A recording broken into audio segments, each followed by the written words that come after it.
ED का धन्यवाद करना चाहिए कि ईडी के कारण ये लोग एक मंच पे आए। ईडी ने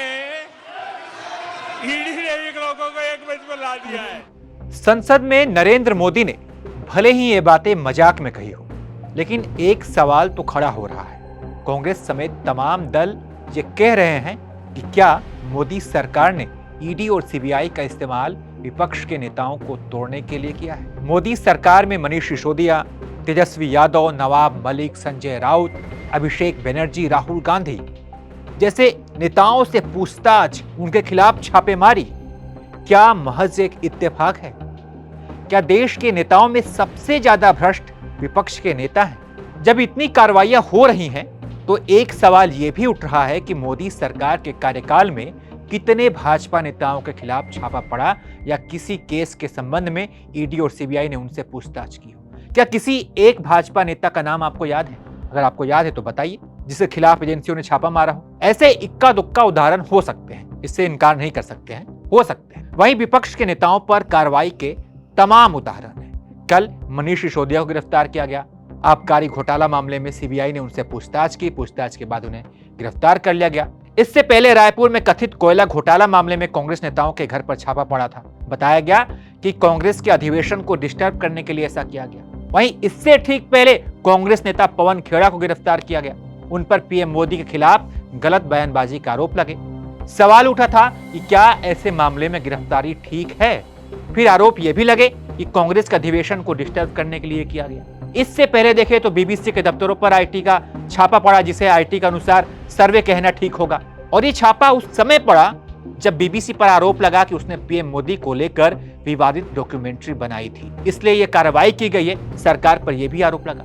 उससे पहले आपने देखा होगा कि नेशनल हेराल्ड केस में सोनिया गांधी और राहुल गांधी से ईडी ने पूछताछ की थी।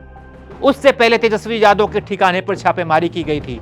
आपने देखा होगा, ये पूरी घटना आपने सुनी होगी। और ये छापेमारी उस समय हुई थी जब जेडीयू और आरजेडी विधानसभा में विश्वास मत हासिल करने की तैयारी कर रही थी।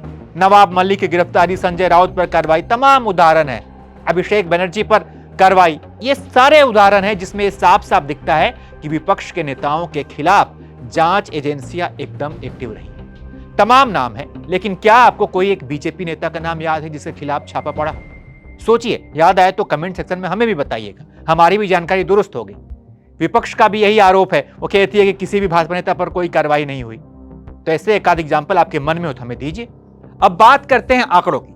6 महीने पहले इंडियन एक्सप्रेस ने एक रिपोर्ट बनाई जिसने खूब सुर्खियां भी बटोरी थी। इस रिपोर्ट के अनुसार सितंबर तक मोदी सरकार के 8 साल के कार्यकाल में ईडी ने कुल 3010 छापे मारे, जबकि यूपीए सरकार में ईडी ने केवल 112 छापे मारे। बात करते हैं सीबीआई की, तो रिपोर्ट के अनुसार यूपीए के कार्यकाल में सीबीआई ने जितने भी छापे मारे, उसमें से 60% छापा विपक्षी नेताओं पर था।